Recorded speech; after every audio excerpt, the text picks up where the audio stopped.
रहमान। ये आपने सवाल किया है कि आपने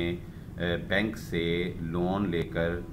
जो है वो घर लिया और उस वक़्त बैंक वालों ने यही बताया था कि ये इस्लामिक बैंक है। तो लेकिन बाद में जब आपने उनके साथ मामलात किए, आगे चले, तो आपको ये इल्म हुआ कि ये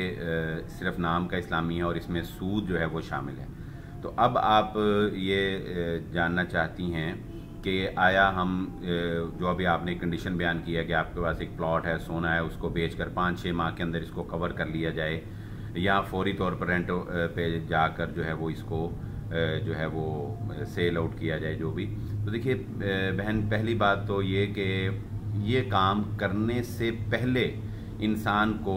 तसल्ली करनी चाहिए कि जो काम वो करने जा रहा है आया वो हलाल है या हराम है। यानी इतना बड़ा कदम उठाने से पहले जो आपने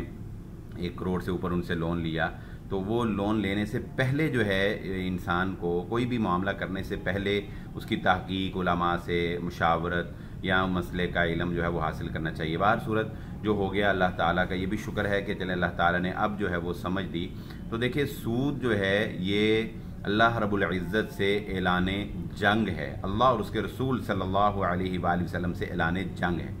तो मेरा ख्याल है कि अब अल्लाह ताला ने जो आपको हिदायत दी, आप खुद ये फ़ैसला कर सकती हैं कि क्या इस जंग को आप मज़ीद 5-6 माह जारी रखना चाहती हैं या रखना चाहिए, या इस जंग को फौरी तौर पर